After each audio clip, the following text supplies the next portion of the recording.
Déjà, Lorenzo, il peut monter dans le minibus, il a dit bonjour. Pardon? Bonjour. Bonjour, je peux aller dans le minibus. Moi, je peux y aller dans le minibus. Evan, t'as pas froid là?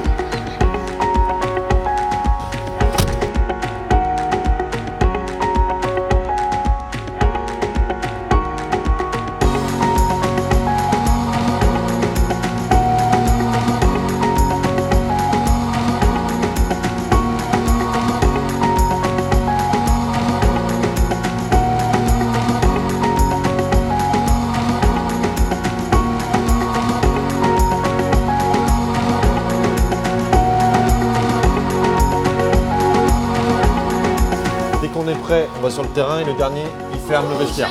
Ok?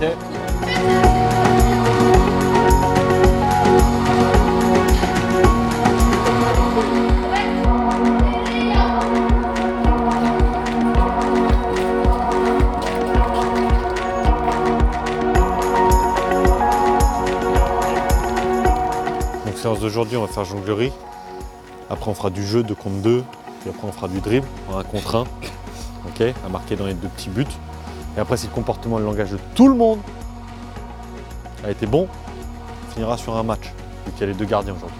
Ok? 10 jongles, 30 jongles, 50 jongles avec le bon pied. Dès que c'est fait, on revient. Evan, fais tes lacets, s'il te plaît. T'as pas eu le temps de manger ton goûter quand je m'attendais avec le 2e minibus?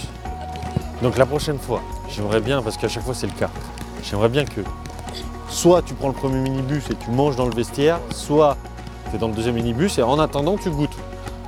Finis de goûter et après tu jongleras, s'il te plaît. Allez, allez, allez, allez, je veux voir jongler là. T'as pas tes protèges? Non, j'ai peur. Bien sûr, ça c'est un plaisir d'être dehors, même par ce temps-là. Cette génération-là, ça fait 3 ans, voire 4 ans que je la connais, que je la suis depuis les U9, là. Donc là, ils sont U12, ouais, 3 ans. Et ouais, il y en a un parmi eux qui, ça fait 3 ans qu'il a les d'autres voir. Bah, celui avec qui je viens de faire les lacets, là. Il y a une progression à l'école, on essaye. Après, on n'est pas maître de tout, hein, donc on est plus au foot. Mais on essaye en tout cas de les aider, et pour certains qui ont peut-être des problèmes de confiance en eux, d'améliorer ça. Si on n'était pas là, je pense que là, à la sortie du collège, ils seraient en train de traîner jusqu'à ce qu'il fasse nuit et qu'ils rentrent chez eux, peut-être même après la nuit, jusqu'à ce que papa ou maman rentrent et que les appellent s'ils ont un portable. Donc vu qu'ils sont au club, c'est quand même plus intéressant pour eux de faire du foot et de faire après l'aide aux devoirs. Dessus. Oh! Château, va.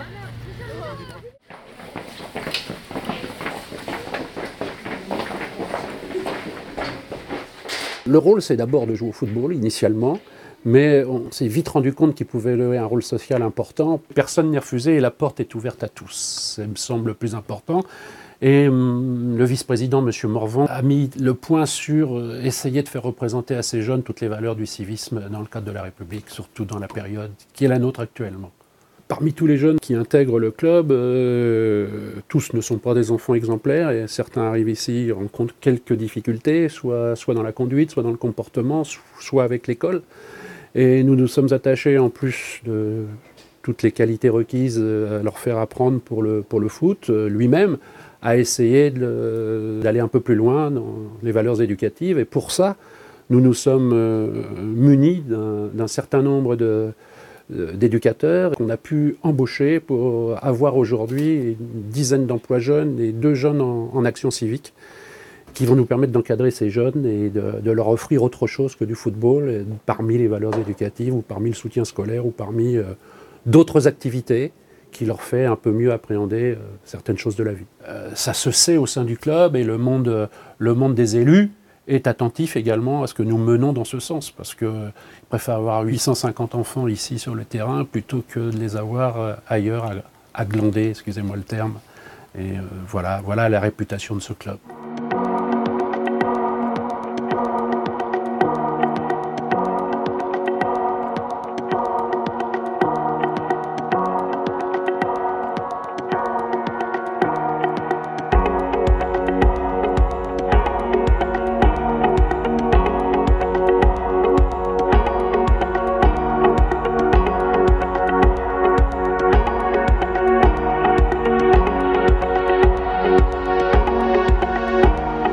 Non, dans chaque cas, dire si la ville est dans cette zone. Parce que tu pourrais faire, c'est peut-être faire une réponse dans la zone, pas dans la zone. Eh bien, comme vous le voyez, il y a ces lettres de devoir qui a lieu tous les mardis et tous les jeudis. Et on s'aperçoit que 2 jours par semaine ne seront pas suffisants. Donc on va certainement ouvrir encore une section des devoirs, soit le vendredi ou le lundi. Bien sûr, ça se dit, hein, les enfants parlent entre eux, ils se disent c'est super. Donc les parents, ils s'intéressent aussi à savoir si ça peut améliorer le niveau d'études de l'enfant, pourquoi pas. Grâce au Fonds d'innovation sociale, on a pu créer cet emploi qui est l'emploi agent citoyen.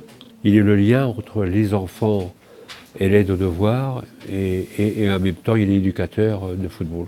C'est un plus que l'on donne à l'association d'abord, hein, mais aussi aux parents qui ont payé la licence de l'enfant. En plus de ça, ils ont l'aide aux devoirs gratuitement, parce que c'est gratuit. Ils font l'aide aux devoirs, mais les parents, c'est compté dans la licence. Donc tout parent qui veut bien mettre son enfant, pas de problème, les portes sont ouvertes.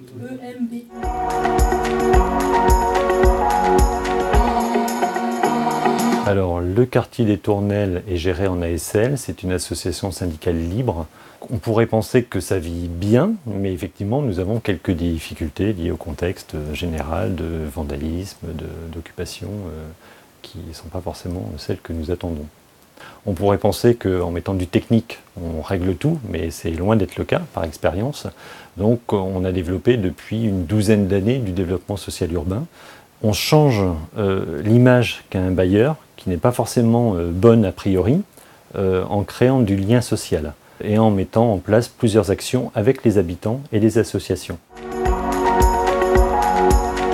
Ce qui nous a séduit dans leur projet, c'est vraiment la sensibilisation aux valeurs citoyennes et aux valeurs sportives. On a pu avoir donc des résultats de certains locataires dont leurs enfants participent au soutien scolaire qui est mis en place par VICAF. Et d'après eux, donc le soutien scolaire mis en place par VICAF aurait des effets plus positifs que le soutien scolaire mis en place à l'école. Le Fonds pour l'innovation sociale, je pense, représente toutes ces thématiques-là. C'est un levier au niveau du point de vue du financement, mais c'est également un accompagnement. Le FIS nous accompagne tout au long de la réalisation du projet. L'exemple d'hier est tout à fait emblématique de ce que le Fonds d'innovation sociale peut nous apporter. Nous avons un quartier qui vit mal, ou pas très bien, dans lequel les jeunes ont un avenir dont ils doutent, où le bailleur essaye effectivement de faire vivre le quartier convenablement, mais avec en effet une tension qui demeure. L'avantage du dispositif footballistique, en quelque sorte, de faire venir les jeunes dans un rapport collectif, dans une structure qui les écoute, c'est que nous pouvons créer un nouveau rapport avec ces locataires et effectivement parler de devoirs, construire objectivement un avenir différent pour ces jeunes, mais aussi leur faire comprendre qu'ils ne sont pas du tout laissés à l'abandon et que le bailleur qui a une obligation effectivement de construction, de vie des murs, de l'urbain quelque part, ne perd pas le sens de l'humain et de l'avenir de ces jeunes. C'est très important bien sûr pour les locataires qui bénéficient de ces actions, mais le fait que les équipes se sentent soutenues dans leur action difficile par le FIS et qu'elles se sentent stimulées par ces actions à chercher de nouveaux modes de fonctionnement, de nouvelles approches, de nouvelles écoutes par rapport aux attentes des locataires, ça me semble très important et à ne pas négliger.